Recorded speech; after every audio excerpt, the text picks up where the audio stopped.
स्वागत है आप सभी का मेरे चैनल पे। मैं दीपक गौड़ आपके सामने आज मैं फिर आया हूँ चंद्रमोहन रावत जी के घर पे।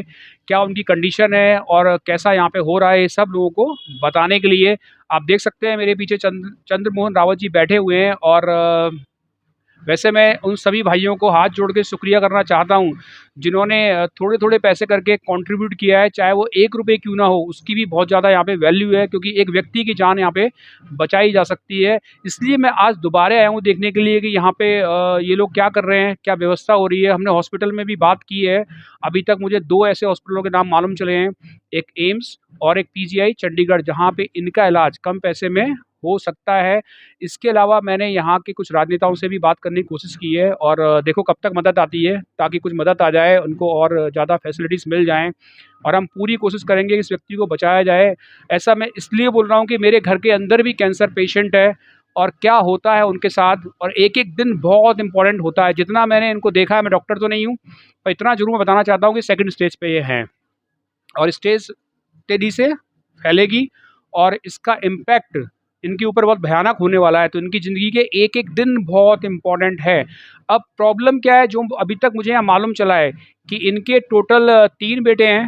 3 बेटे में से 1 बेटा इनके साथ रहता है और 2 बेटों ने मदद देने के लिए मना कर दिया है, हॉस्पिटल जाने के लिए बिल्कुल मना कर दिया है। बाकी मैंने अपने फैमिली में आपको बताए थे, इनके घर में एक लड़का है जो इस पे व्हीलचेयर पे है, वो चल नहीं सकता है, उसके साथ भी एक आदमी चाहिए खाना देने के लिए, सब कुछ करने के लिए। इनकी पत्नी है, वही इनके साथ जाएँगी। लेकिन मैं चाहता हूँ कि कुछ ऐसे लोग जो मोहल्ले के आस-पास के लोग हैं, वो ज़रूर उनकी मदद करने के लिए आएँ। ऐसा मैं क्यों कह रहा हूँ? क्योंकि हम समाज में रहते हैं, हम सामाजिक लोग हैं। जब हमारे पास बहुत सारे पैसे होते हैं, गाड़ी होता है, बंगला होता है, तो लोग हमारे पीछे भागते हैं। लेकिन जब मुसीबत का समय आता है, तो लोग हमें पीछे छोड़ देते हैं। इसको हम समाज नहीं बोलते हैं, ये अच्छा समाज नहीं है। समाज वही होता है जो सबको साथ में लेके चले। तो मैं कोटद्वार की पूरी जनता से अपील करना चाहूँगा, और ये झंडी चौड़ के जितने भी आस-पास के लोग हैं जो इनको जानते हैं, कृपया करके इनकी मदद के लिए आएँ। वो मदद किस तरह की हो सकती है, वो आप पैसे से कर सकते हैं। दूसरा, आप चाहें तो इनको हॉस्पिटल ले जाने में मदद कर सकते हैं। वहाँ तक मैं इतना चाहता हूँ कि इनको हॉस्पिटल तक छोड़ दिया जाए, इतना ही मदद कर दीजिए। और बार-बार कह रहा हूँ, समाज का मतलब क्या है? समाज का मतलब होता है सामाजिक बनना। थोड़ा मैं चाहूँगा कि इनके लड़के से भी बात करूँ, क्योंकि ये बताना ज़रूरी है कितने लोगों ने मदद की है, कितना कंट्रीब्यूट हुआ है, क्योंकि कई लोगों ने तो मुझे फ़ेसबुक पे एसएमएस करके बताया है कि वो मदद कर रहे हैं, और कमेंट करके बताया मदद कर रहे हैं। लेकिन इनके द्वारा भी जानते हैं कितना यहाँ पे इनकी हेल्प अभी तक हो पाई है। पता करते हैं कि आप कितना ज़्यादा मदद कर रहे हैं। वैसे तो 1 रुपये भी बहुत अनमोल है। 1-1 रुपये भी कर लें तो बहुत सारे पैसे इकट्ठे हो सकते हैं, इस व्यक्ति को बचाया जा सकता है। मैं थोड़ा-सा आपको चंद्रमोहन रावत जी की कंडीशन दिखाना चाहता हूँ। मैं जिस दिन मैं आया था, तो ये आप जो मुँह पे जो इनके जो माउथ पे जो कैंसर है वो फूटा नहीं था, पर आप देख सकते हैं इस पे पस पड़ने लगा है, और अब ये फूट गया है, और इनका पूरा मुँह में सूजन है। अब ये कैंसर धीरे-धीरे बढ़ रहा है, और 90% मुझे यकीन है कि सेकंड स्टेज से अब थर्ड स्टेज पे जाने वाला है, और इनकी हालत और ज़्यादा ख़राब होने वाली है। इनको ट्रीटमेंट की बहुत सख्त ज़रूरत है, और एक ट्रीटमेंट से इनकी जान बचाई जा सकती है। जैसा कि मैंने आपको पहले बताया, कई लोगों ने मुझसे बोला कि इन्हें जॉली ग्रांट ले जाओ, तो एक्चुअल में ये लोग पहले जॉली ग्रांट ही गए थे। वहाँ उन्होंने 4 कीमो लगाए थे, रेडिएशन की बात हो रही थी। पर आप जानते हैं प्राइवेट हॉस्पिटल के अंदर क्या होता है, वो कुछ तो आयुष्मान कार्ड से हो जाता है, लेकिन उसके बाद में इतनी महँगी दवाइयाँ जानबूझ के लिखी जाती हैं कि पेशेंट वहाँ से चला जाए। तो इनके साथ भी वही हुआ, दवाइयाँ बहुत ज़्यादा कॉस्टली थी, तो वो ट्रीटमेंट आगे कैरी नहीं कर पाए, लेकिन इनको आराम बहुत आया था। उस समय ये छोटा हो गया था, और अब ये कंडीशन आ गई कि ये फूट गया है। इनको सच में इलाज की को बहुत ज़रूरत है। अगर कोई डॉक्टर हो जो इस समय इसको देख रहा हो, और एम्स के अंदर या किसी और हॉस्पिटल के अंदर, तो प्लीज़ कॉन्टैक्ट कीजिए। मैं अपना नंबर आपको दे दूँगा, इनका नंबर दे दूँगा, इनसे कॉन्टैक्ट कीजिए, और कोशिश कीजिए इस व्यक्ति को इंसाफ दिलाने का, न्याय दिलाने का, और अच्छा-सा उपचार दिलाने का, क्योंकि ये भी हमारे समाज का हिस्सा है। मेरे साथ रवि रावत हैं, जिनके बारे में मैंने आपको पिछली वीडियो बताया था। ये चल नहीं सकते हैं, और इनके टेक केयर करने के लिए भी एक आदमी हमेशा घर पे चाहिए होता है। मैं फिर कह रहा हूँ, केवल 3 ही लोग हैं। एक रावत जी, जिनको मैंने बाहर दिखाया, उनकी कंडीशन बहुत ज़्यादा ख़राब है। एक वो बस उनकी पत्नी है, जो थोड़ी-सी अभी ठीक है, जो कर सकती हैं। बाकी ये भाई साहब को भी एक आदमी चाहिए होता है घर पे, अगर ये रहते हैं तो खाना-वाना देने के लिए। तो समस्या बड़ी गंभीर है। आपका नाम सर? मेरा नाम रवि रावत। रवि रावत जी, आप कुछ बताएँगे क्या कंडीशन है पापा की इस समय? पापा की कंडीशन तो बहुत ज़्यादा ख़राब है। मतलब पहले तो बाहर नहीं निकल रहा था, मवाद निकलने लगा हुआ। ये कब से मवाद निकलना स्टार्ट हुआ? अभी 2 दिन हो 2 गए। दिन से, राइट, ठीक है। तो वो ये कह रहे हैं कि पहले इनके जो कैंसर था माउथ पे, उसमें मवाद ववाद नहीं था, खाली वो एक सूजन टाइप का दिखता था, एक बॉल टाइप का, लेकिन अब वो फूट गया है, उससे मवाद भी पस निकलना शुरू हो गया है, जो एक खतरे की घंटी यहाँ पे हो सकती है। अच्छा, आपके फैमिली में कौन कौन लोग हैं? हम 3 भाई हैं, मम्मी पापा। अच्छा, आप 3 भाई हैं, मम्मी पापा हैं। क्या आपने अपने रिश्तेदारों से मदद मांगने की कोशिश करी? सर मदद तो सबसे मांगी थी, सबने मना किया। अपने भाइयों को बताया आपने? भाइयों को बताया लेकिन सर उन्हें कोई फर्क नहीं पड़ा। अच्छा, आपने अपने भाइयों को बताया पर उन्होंने मना कर दिया, वहाँ आने वो यहाँ आ रहे हैं कि नहीं आ रहे? नहीं आ रहे। उन्होंने, और बहन भी है? नहीं बहन नहीं है। बहन भी है। इनके ये बता रहे हैं इनके 3 भाई है, तीनों भाइयों से उन्होंने कांटेक्ट करने की कोशिश की, लेकिन उन्होंने बिल्कुल पल्ला झाड़ लिया कि मदद करने से बिल्कुल मना कर दिया। अच्छा, एक बात मैं आपसे और पूछना चाहता हूँ, हमने एक वीडियो डाला था ना यहाँ पे, तो आपके पास कुछ पैसे वैसे से मदद हो रही है? हाँ सर हो रही है। तकरीबन कितने पैसे हैं आपके पास? 60-70 के हो गया था। कितना आ गया था? 60-70 के। अच्छा, 17,000 समथिंग आया है, राइट, ठीक है। तो भाई साहब बता रहे हैं कि ये 3-4 दिन पहले ही मैंने वीडियो डाला था, 17,000 तक इनको आ गया है। तो मैं सबसे पहले जो भी मेरे भाई हैं, जिन लोगों ने इनको मदद की है, सच में मदद की बहुत ज़रूरत है, जिन लोगों ने मदद की उनको हाथ जोड़ के मैं नमस्कार करता हूँ, उनके सामने झुक रहा हूँ मैं, क्योंकि आपने एक घर को बचाने में थोड़ी सी पहल कर दी है। उनको 17-18 हज़ार समथिंग मिल गया है, और भी पैसे हो सकता है आएंगे।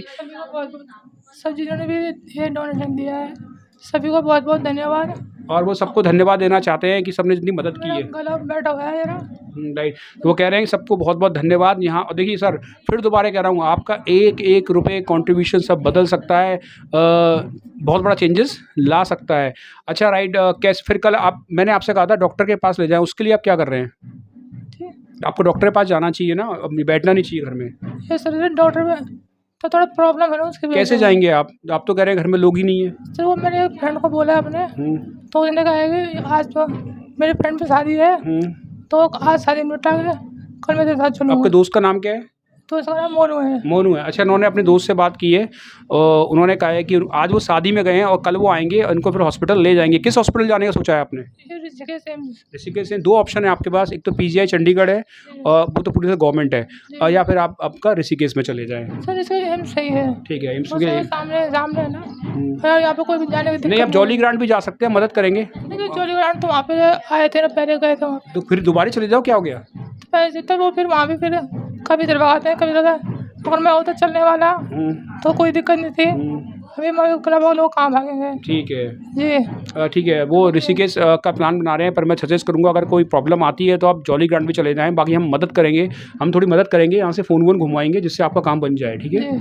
और उनको इलाज की सख्त ज़रूरत है, और यही मैं कहना चाहूँगा। एक बात लास्ट में मैं आपसे ज़रूर कहना चाहूँगा, जब ख़ास तौर से कोटद्वार के पॉलिटिशियन तक ये मैसेज पहुंचाना चाहता हूं कि आप राजनेता लोग हैं, आपके पास बहुत पावर होता है, बहुत योजनाएं होती है जो इस फैमिली की मदद कर सकती है। ये उस हालत में आ गए हैं कि अपना मकान बेचने को रेडी हैं, वो भी बहुत कम दाम में, कि इनके पिताजी का इलाज हो जाए, बस उनको बचाने के लिए वो भी करने को वो लोग तैयार हैं। अब मैं जितनी भी योजनाएँ आती हैं स्वास्थ्य से रिलेटेड, और ये कोटद्वार के जितने भी राजनेता हैं, उनको हाथ जोड़ के विनती करना चाहता हूँ यहाँ पर कि आप ऐसी जगह तो जाते हैं जहाँ 15 लोग बैठ के भाषणबाजी कर रहे होते हैं, वहाँ पहुँच जाते हैं ताकि पब्लिसिटी मिल जाए, लेकिन ऐसे लोगों के पास नहीं आते हैं जिनको मदद की सख्त ज़रूरत है। ये भी आपके वोटर हैं, ये लोग भी वो हैं जो आपको वोट करते हैं, और इनका वोट भी आपको शासन खड़ा करने में मदद करता है, गद्दी पाने में मदद करता है। तो मेरे अनुरोध है आप लोगों से, जितने भी राजनेता हैं, प्लीज़, चाहे वो पक्ष का हो चाहे विपक्ष का हो, आप भी बढ़ चढ़कर आगे आए। मैं इसलिए बोल रहा हूँ ये बात क्योंकि आम जनता तो मदद कर रही है, ये बात तो सच है कि आम जनता ने इनको मदद करना स्टार्ट कर दिया है। जितना वो कर सकते हैं, चैरिटी समथिंग 17-18 हज़ार जैसे भी करके इन तक पहुँच गया है।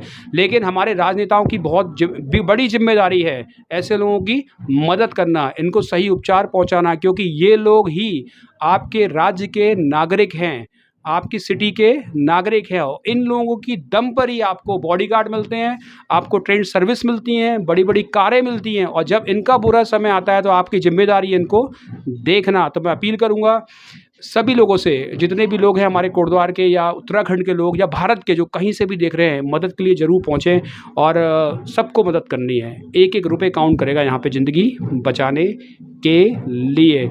तो मैं QR कोड यहाँ पे डाल दूंगा, मैं इस वीडियो में भी डाल दूंगा, उसके अलावा मैं कमेंट बॉक्स में भी जो हम लोग कमेंट करते हैं तो वहाँ पे भी QR कोड डाल दूँगा, इन्हीं के नाम से डालूँगा और इनका पूरे घर का एड्रेस दे दूँगा। अगर आप चाहें तो इस फैमिली से मिल सकते हैं, इनका फ़ोन नंबर भी दे दूँगा, तो आप फ़ोन नंबर पे बात कर सकते हैं।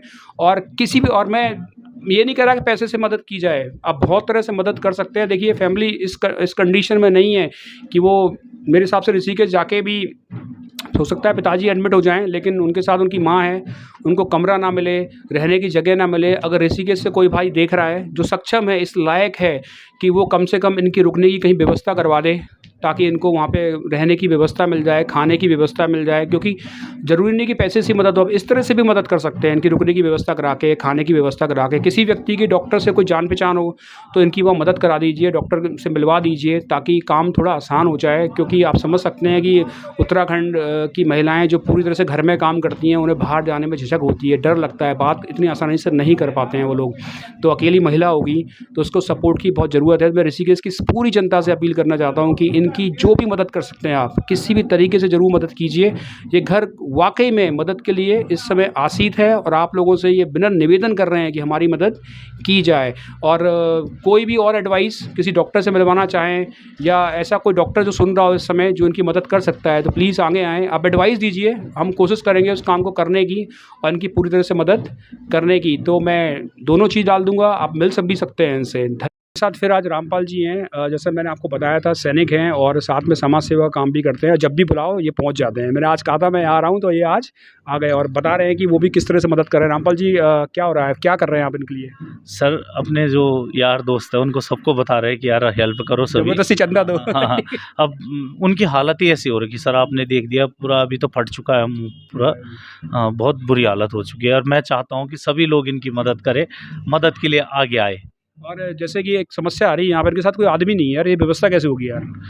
सर ये इनके कोई रिलेटिव में है, बोला उन्होंने बोला है कि वो जाएंगे साथ में, तो अब देखते हैं। चलो, और जो भी मदद करने के लिए तैयार है, कोई ऐसी मदद भी कर सकता है कि उनके साथ उनको वहाँ एडमिट करा के आ सकता है। जो भी भाई लोग, जिससे भी जो हो सकता है वो मदद करे सर। रामपाल जी हमेशा तैयार रहते हैं और मदद के लिए, और बहुत अच्छे आदमी हैं, सोशल आदमी हैं, समाज से जुड़े हुए लोग हैं। तो धन्यवाद सर आपका आने का। और प्लीज़ मदद ज़रूर कीजिए। मैंने मदद के तरीके बताए हैं, केवल एक तरीका नहीं है कि पैसे देना, कई तरह की मदद हो सकती है। ऋषिकेश में हज़ारों लोग हैं यार, कई लोग बहुत पैसे वाले हैं, तो आप अपना कमरा इनको दे सकते हैं कुछ दिन के लिए, जहाँ पे इनके खाने-वाने की व्यवस्था कर सकते हैं, क्योंकि ये सब पहाड़ी हैं भाई, सब उत्तराखंडी हैं और हर उत्तराखंडी का दर्द आपको समझना चाहिए। तो इस तरह की मदद भी कर सकते हैं आप, ज़रूरी नहीं पैसे से मदद होती है। कोई भाई डॉक्टर को जानता हो, जिसकी जान-पहचान हो, क्योंकि बहुत लोगों की बहुत अच्छी जान-पहचान होती है, तो किसी डॉक्टर से मिलवा दें इनको ऋषिकेश में, एम्स में, और एक सही डायरेक्शन पे ले जाएँ ताकि इनको सही उपचार मिल जाए। तो सभी भाइयों का बहुत-बहुत धन्यवाद जो दिल से सपोर्ट कर रहे हैं। अंत में आपसे ये कहना चाहता हूँ कि कोटद्वार की जनसंख्या कम से कम माने तो 2 से 3 लाख के बीच ज़रूर होगी, और मैं इतना कह रहा हूँ कि मदद करना कितना आसान है। अगर हर व्यक्ति भी 1-1 रुपए भी देगा ना, तो भी इस व्यक्ति को 2 से ढाई लाख रुपए मिल जाएँगे, और इतना काफ़ी होगा इसका ट्रीटमेंट करने के लिए आयुष्मान कार्ड के साथ। तो देखिए कितना आसान है। अगर 1-1 रुपए से भी अगर पूरा कोटद्वार मदद कर दे तो इनका ट्रीटमेंट आसानी से हो सकता है, और 1 रुपए आप जानते हैं कोई इतनी बड़ी चीज़ नहीं होती है। तो मेरे भाई, इतना ईज़ी है इनका इलाज करवाना, पर सभी को मदद करनी है, तब ये काम बहुत आसान हो जाएगा। धन्यवाद मुझे सुनने के लिए।